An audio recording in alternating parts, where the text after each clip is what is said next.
Hi everyone, Hervin here. This is going to be a quick business update video where I share what I worked on today in our business, the lessons that I learned, and what I am focused on currently in our business. Okay, so let's dive in. So the first thing that I did this morning is that I started working on this project to find out what kind of impact are we making on our clients' lives? What kind of results are we helping them get? So I got one of our team members who's good with data to essentially do research to find out. So because we're working with dance studio owners, music schools, gymnastics gyms, and trying to get them more students, I'm trying to figure out how many students are we actually helping them get? Like in a year, on average, what is the average client? How many students are they getting when it comes to the first 90 days of working with us? How many students are they getting in their first 90 days? How much are they spending on their ads on average? What is the population size where they're located? I want to know all these things because I want to draw here some conclusions in terms of who is our ideal client, what kind of results can they expect from working with us. I also want to be able to use this in our marketing. Like I want to use these metrics in our marketing and in our sales calls. I want to be able to say with confidence, like, here's exactly what we do for our clients based on data. Like we analyze these many clients and these are the results that we saw.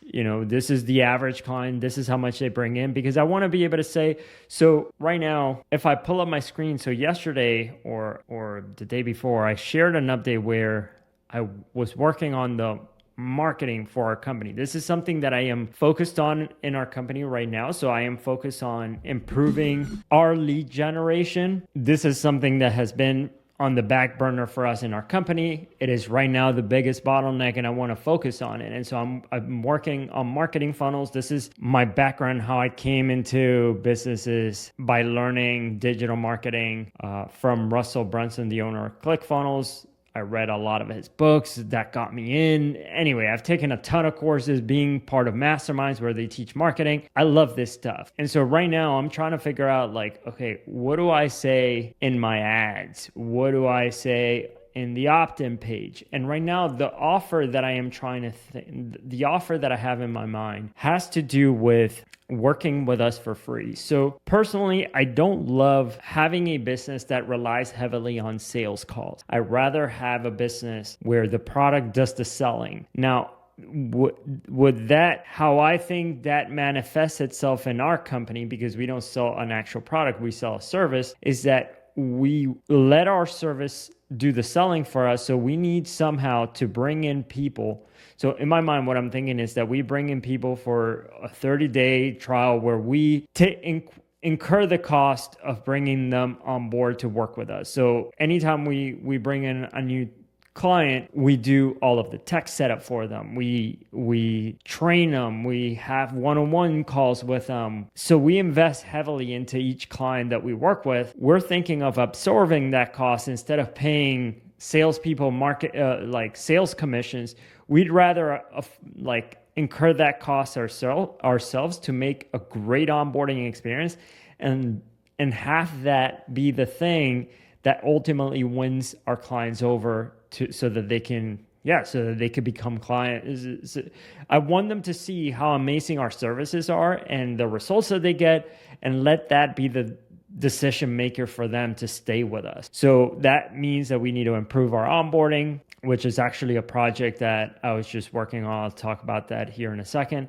That means that we need to advertise. Like that's the thing that I am thinking that we're going to do for our advertising is just have a free trial for 30 days that is a high touch service. Yeah, so that's what I want to focus on. Now, how do I advertise that? Like I was thinking to write on our ads something like, hey, work with us for free for 30 days so that we can show you that we're the best, or something like that, or so that you could see how amazing we are. Or like I didn't know, like I had not gotten beyond the work with us for free for 30 days. So I've been thinking about like, why are they going to want to work with us for free for 30 days?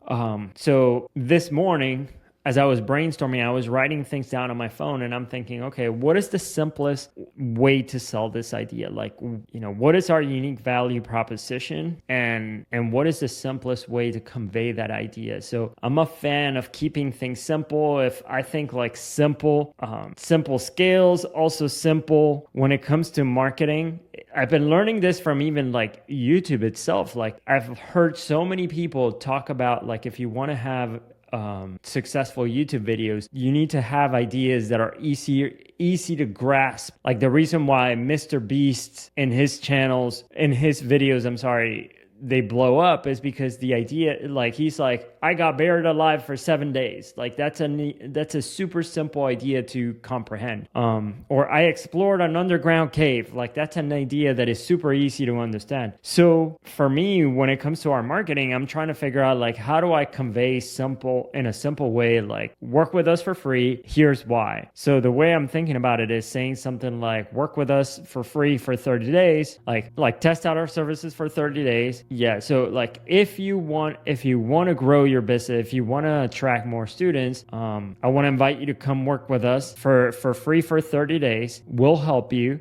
Our average client gets X amount of students per year or in the first 90 days or something from working with us.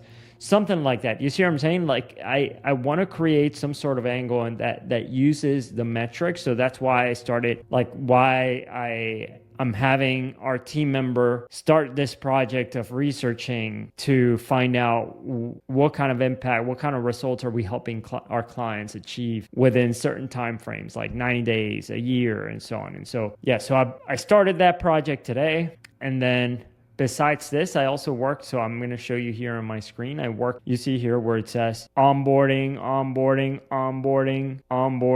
So these are all onboarding videos. So I recorded all of these to add to our onboarding training. So whenever our new client comes on board to work with us, besides doing the tech setup for them, besides jumping on a one-on-one call to train them on how to use the software. And yeah, so besides our one-on-one calls and besides doing the tech setup, on top of that, we provide them with video trainings that show them, what are the best practices that our most successful clients are doing that allows them to be successful. What do they need to know about their advertising to be successful? So it's just setting expectations and letting them know the best practices so that they could be successful whenever we help them get started.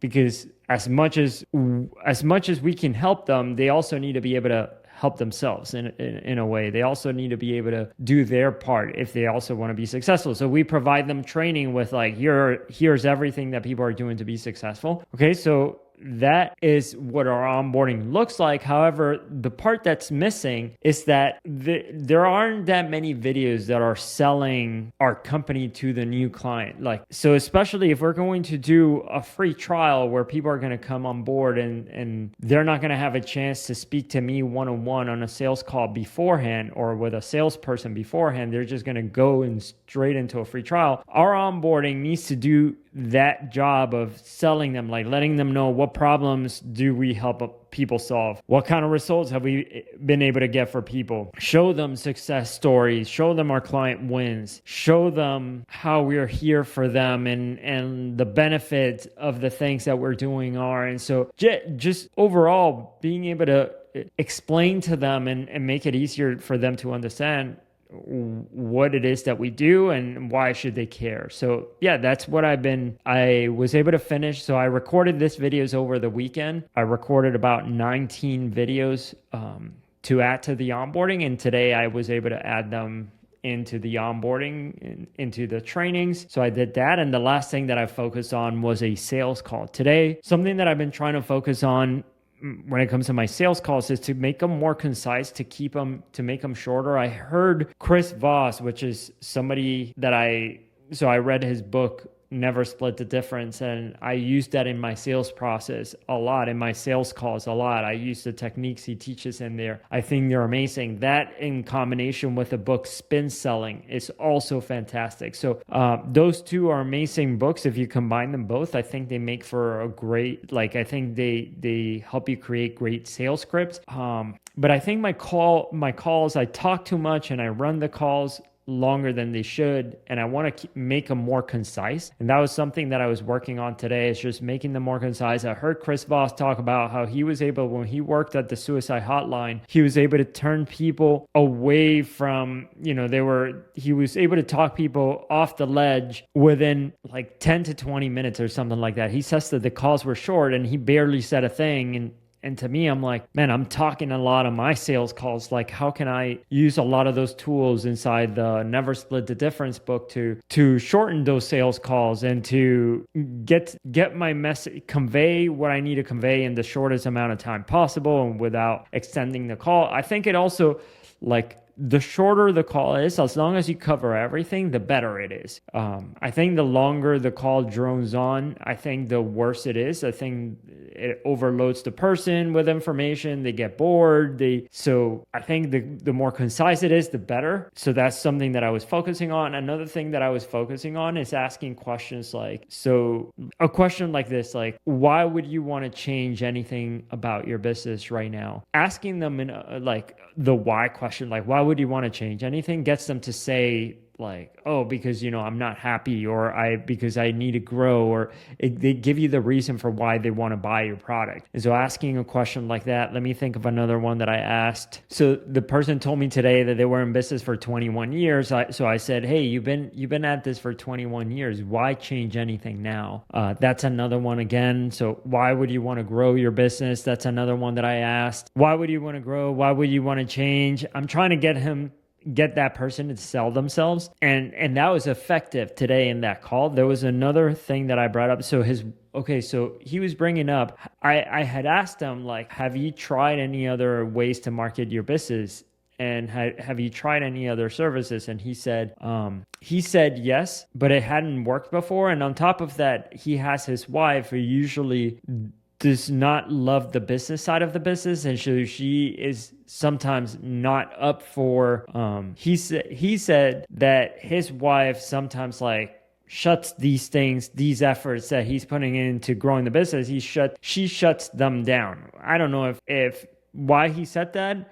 Maybe it was truthful, but in my mind, so then I'm asking him, I'm like, man, that's something that could come up later on. Like he may say like, okay, I gotta speak to my wife at the very least, or maybe he could back out and say like, no, my wife shut this down. So I asked him in that moment, I'm like, hey, so would your wife be against you investing in this? And I said that, so that's a Chris Voss technique, a never split the difference technique. It's called no-oriented question. He was like, no, she wouldn't be against this if I knew that this was going to work for us. So again, like I was trying to clear objections out there. So I felt like I did a couple of great things in there. I think that the call took half the amount of time that it usually takes me. So I was pretty happy about that as well. So yeah, that's what I was working on today. That is my focus for right now in our business. Is just we got to solve our lead generation. And right now, hopefully, once I get these numbers back, I'm able to see, okay, what kind of claims can I make in the marketing, and hopefully I can have some marketing.